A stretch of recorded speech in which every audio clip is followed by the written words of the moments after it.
Hello and welcome to Saturday's edition of Cracking the Cryptic, where we're continuing our series. We've done this for the last 2 weeks, where Saturday is a day where we do a logic puzzle rather than a Sudoku puzzle.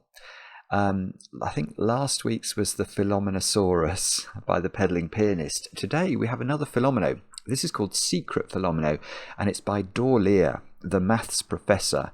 And I have to say, two things about this puzzle really surprised me when I first opened it.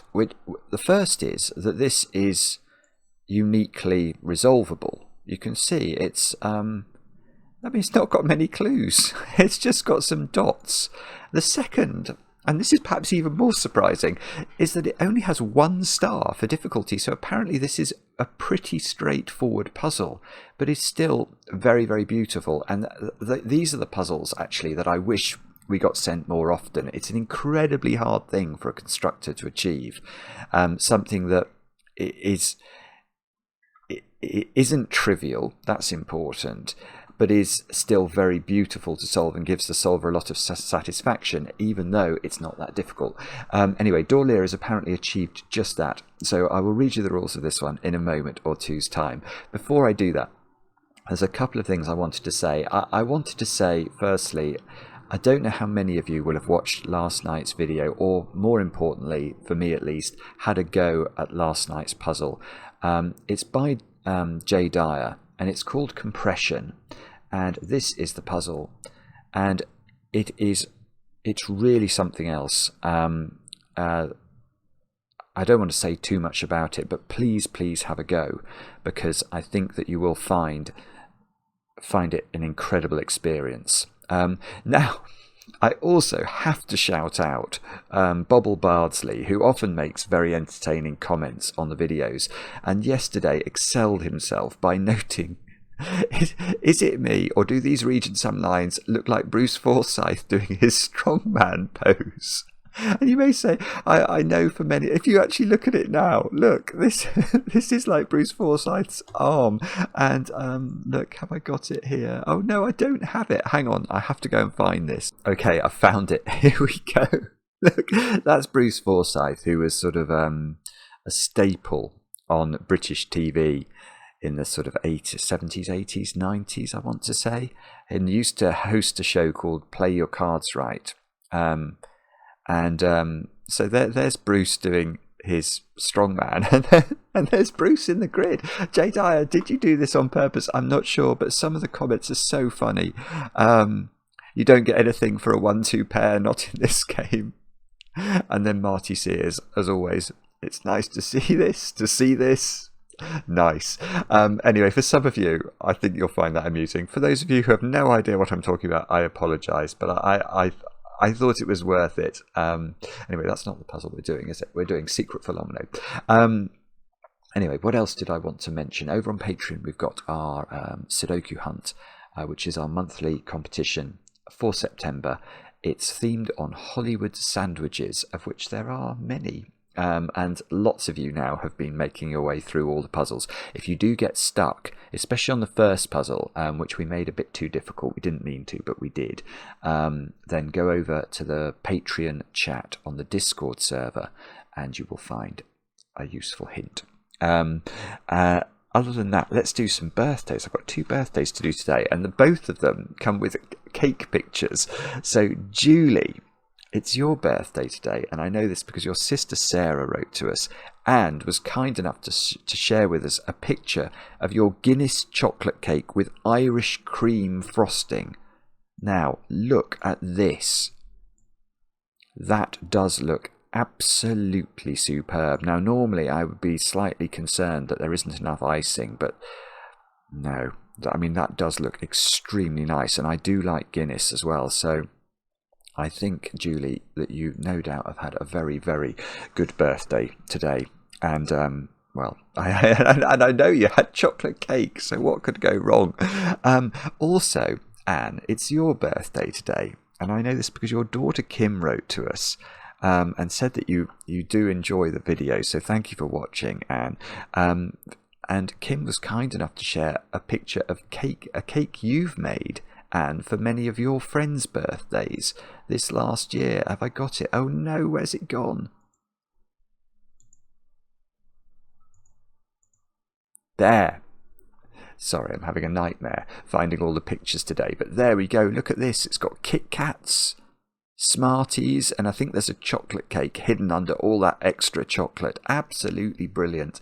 So Anne, very well. I don't know if you're going to get your own cake today, but if you did, it would have been a good birthday, and I hope you have a very, very enjoyable day indeed.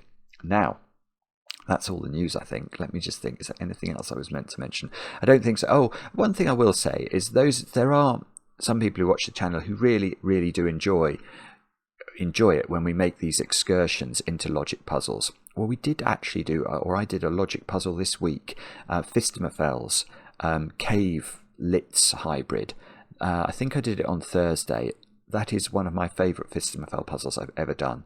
I found it quite difficult, but it's fascinating. It's a fascinating puzzle. So if you do enjoy that sort of thing and you didn't watch that video, check it out. Anyway, with that said and done, let's have a look at Secret Fillomino by Dorlir. What has the great maths professor got in store for us today? These are the rules. Divide the grid into regions of orthogonally connected cells. Orthogonally connected means cells that share an edge with each other. So these two cells are not orthogonally connected, but they could be made orthogonally connected by adding this one in. So these three cells are, you can move from any cell to any other cell by means of connections across a long edge. That's what orthogonally connected means. Each cell should contain a number equal to the size of its region, i.e. the number of cells in its region. Each number from 1 to 9 must be present in the grid. Cells adjacent to each other cannot be consecutive, not even diagonally. And cells separated by a black dot must be in a ratio of 1 to 2, which means one of the digits will be double the other. So if this square here was a 4, this square here would either be 8, lost my army, it would be 8 because 8 is double 4, or it could be a 2 because 4 is double 2. So that's how black dots work. And let's imagine that was a 2. What's this rule? Cells adjacent to each other can't be consecutive, not even diagonally. So we couldn't put 1 or 3 into any of those squares, is how I read the rule. Do have a go. As I say, 1 star for difficulty. The way to play is to click the link under the video as usual. But now I get to play. Let's get cracking. I mean, the thing that shouts out at me is, I mean, this is called Secret Fillomino because it must reference a secret I share with only my very favourite people. If you're watching this video and you've never watched a Cracking the Cryptic video before, do not worry. I always tell people the secret. And that's because I like to share it with my favourite people. And if you're watching this video, you're definitely one of my favourite people. Now, the secret is that all of the Sudoku numbers that are digits 1 to 9, if you sum them up, you get 45. Now, that's very useful sometimes when you're solving Sudoku, but I think this puzzle is making reference to it because this grid is a 5 by 9 grid. And, of course, it must be a 5 by 9 grid. In a sense, because each number from 1 to 9 is present in the grid. And if we put a 9 in the grid, let's put a 9 there, we know that region that 9 is part of must have 9 cells in it. Because the 9 is telling us the size of the region that cell is in. So there's going to be a 9 in the grid, that's going to take 9 of the cells. There's going to be an 8 in the grid, that's going to take 8 of the cells all the way through. So there's going to be a 1 in the grid, that'll take 1 of the cells. And those numbers together, if there's 1 each of those numbers or 1 each of those areas, will consume the entirety of the grid. So we know ab initio, just from the dimensions of the grid, that each number is only used once. When I say each number, I mean there are not 2 areas of size 2. That's what we know ab initio. There are not 2 areas of size 3. Now, what else do we know? Well, not very much, because all we've got in the grid are black dotted dominoes. And this non-consecutive rule. Sorry, I'm just rereading the instructions. So, okay, so one thing we can say at the start. Now, ordinarily, a black dot domino could be a 1 and a 2. Because, of course, 2 is double 1. But I don't think it can be in this puzzle, because 1 and 2 are consecutive. So actually, what we can put on the black dots... what we can put on the black dots are more restricted than usual. So the black dot combinations that exist in Sudoku, and therefore in this Fillomino, are 2 and 4. We can't use 1 and 2. 3 and 6. 4 and 8. So each of these black dots is one of those pairs.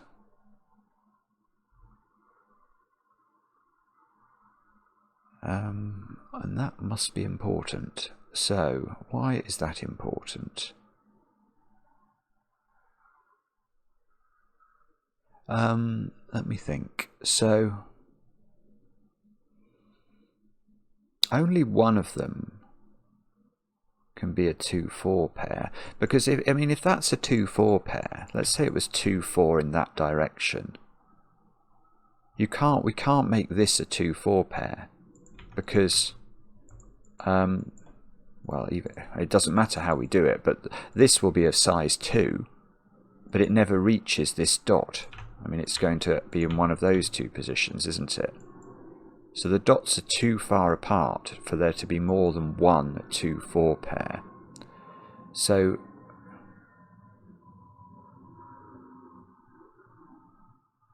I want to say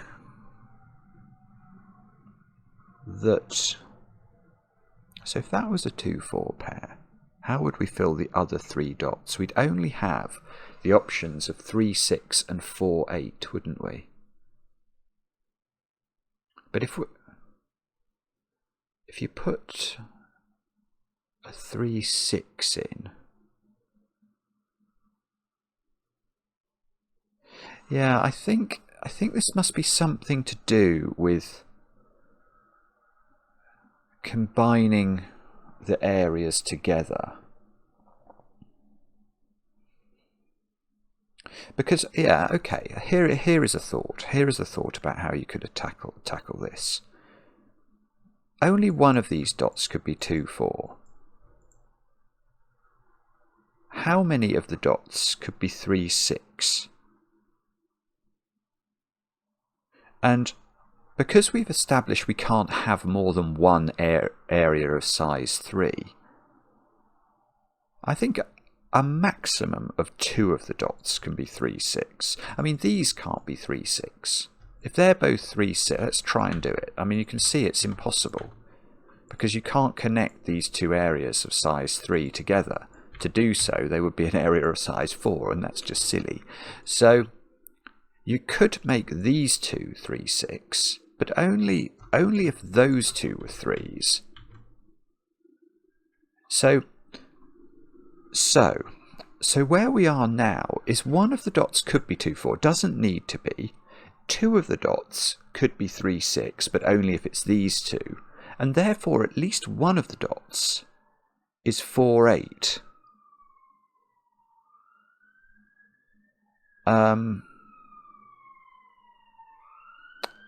Okay.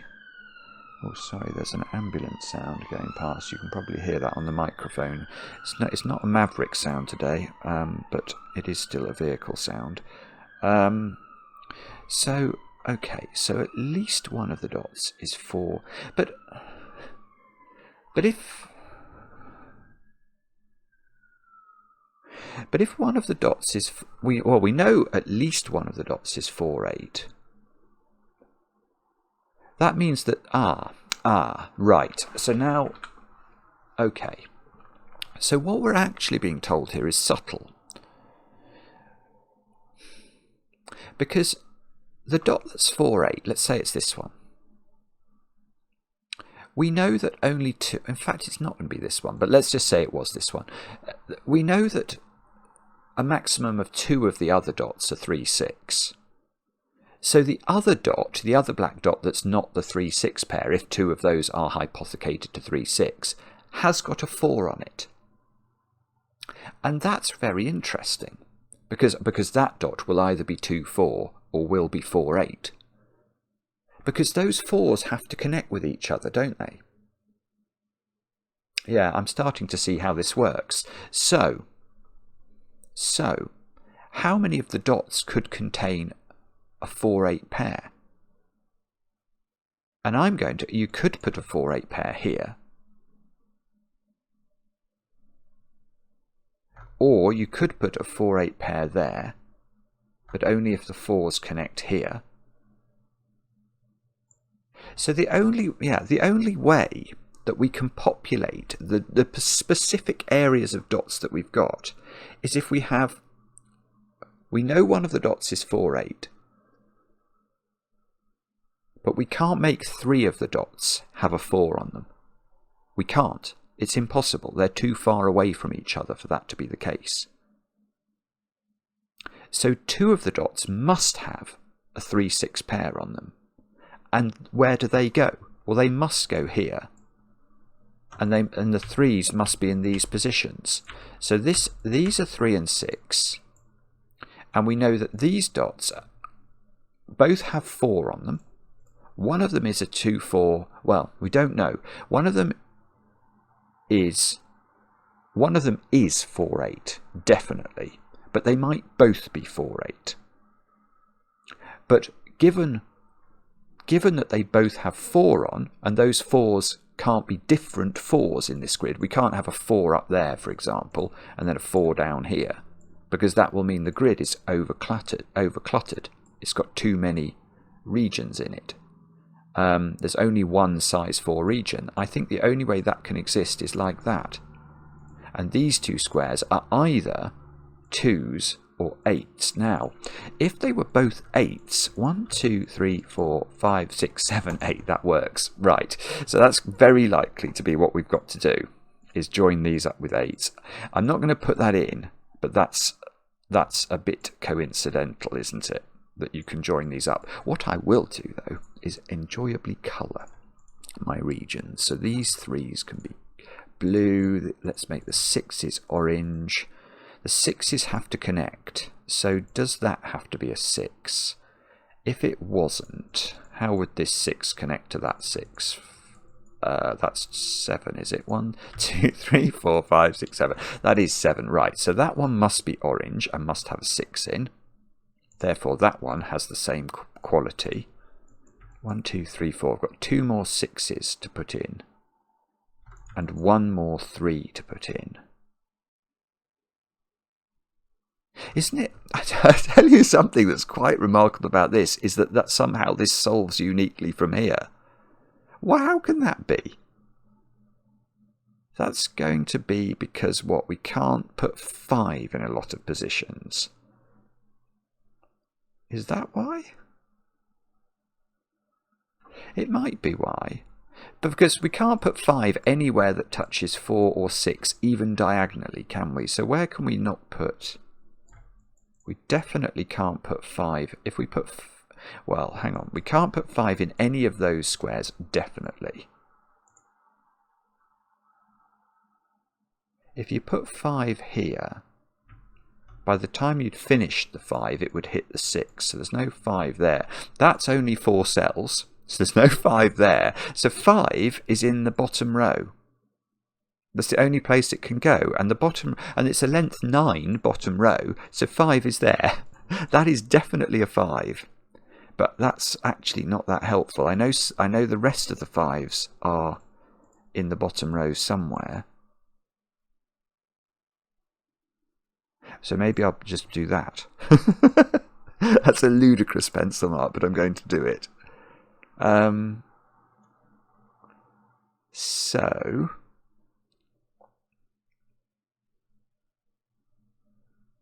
Well, is it 7s then? Maybe it's 7 is the other digit that's restricted, although I'm a little bit sceptical about that. So 7 can't go in any of... Yeah, I mean 7 can't go up there for the same reasons 5 can't go up there. So 7... Oh, 7 can't go here because it'll bump into the 5. So there's no 7s in any of these squares. So 7. Oh, that's beautiful. Good grief. Right. Now, the 7 can't go up here because 7 can't go in any black cell. If we do put 7 up there, because this isn't 7, 7 would occupy those cells. But this is a 2 or an 8. So it's got to take at least one of these yellow cells, so that you can't put 7 up there. This is beautiful. So I have to put 7. Well, I can't put 7 here, can I? Because it would be between a 2 and an 8 and a 5. So I think there are exactly 7 cells in the grid that can be 7. So those are 7, I think, which means these are 5. There we go. 5 is purple. I tell you what I'm going to do because I'll enjoy it. I'm going to delineate the borders of these Fillomino regions. So we can do that at least, can't we? We know this must come out, but we don't. Well, no. Right, that's interesting. These are not both 8, because if they are both 8, where am I going to put 9 in the grid? I mean, if 8 wraps round there, which is the only way we could do it, I don't think there's enough. Well, there's enough room for 9 to go there, but it will be touching an 8, which it's definitely not allowed to do. So one of these is a 2, 8. Well, one of these is 2, one of these is 8.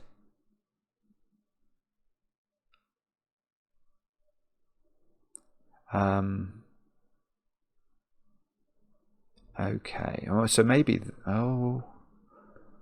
Yeah. So maybe that's the question. Where does the 9 go?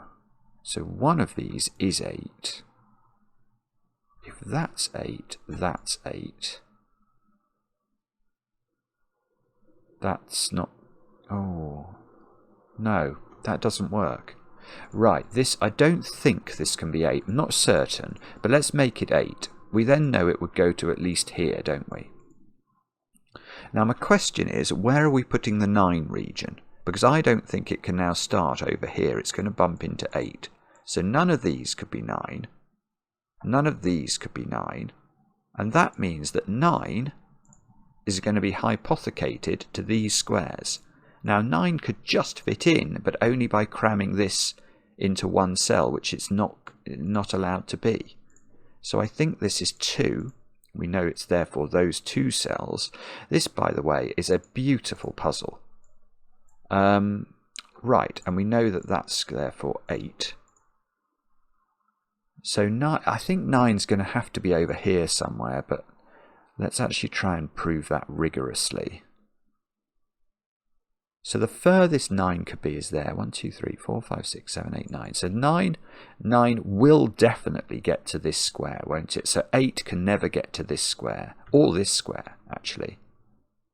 So 8 is almost crammed completely in. If this was 9, there's no way you can draw 8. Yeah, I mean, maybe that's a better way of thinking about it. If that's an 8... Sorry, if this is a 9, how do we make the 8 work without touching any of those squares? It's clearly impossible. So that is not 9. If this is 9, you could do it, actually. So that could be 9. 1, 2, 3. So there's 1 degree of freedom. 1, 2, 3, 4, 5, 6, 7, 8, 9, 10. So the 9 occupies those squares definitely. We should have a colour, shouldn't we, for 9? We'll have... should we have red, or is that a bit too... Oh, let's have green. The 6 has to get out. There we go. That's another 3 has to complete.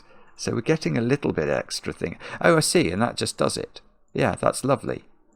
So completing the 3 has stopped my 9. My 9 now does have to go to this square, otherwise it's only 8 big. So that's a 9. And is therefore green. My 6... Oh yeah, oh no, hang on, what's going on? How do we resolve this? Well, neither of those squares can now be 8, so the 8 is those squares exactly. What? Oh, I see, I haven't put 1 in the grid. So that's an oversight. So this is the 6, and this is the 1, and that is the way that the world works. we have to delineate all the regions in order to make it look pretty. We have to colour in the regions. We have to choose a colour for these. Or we could have a red 8, couldn't we? And then we could have, I don't know, what should we have? A black 1? There we go. And I think that's the solution. Yes, it is. How can that be 200 days old? It's another old puzzle. Beautiful though, hey? Wasn't that absolutely gorgeous? Well, I thought so. In fact, I've just spotted, and I know it will upset some people if I don't fix it. I hadn't done the right-hand border. Dorlir, again, with something really, really unusually clever. That is a lovely puzzle. A 45 size grid, so it has to contain one of each sized region. And 4 black dots completely resolves it. It's brilliant setting. This week has been a astonishing series of puzzles. Absolutely astonishing. Dorlir, take a bow. Thank you so much for watching. Let us know in the comments if you want us to continue this sort of logic puzzle series on Saturdays. And we'll be back later with another edition of Cracking the Cryptic.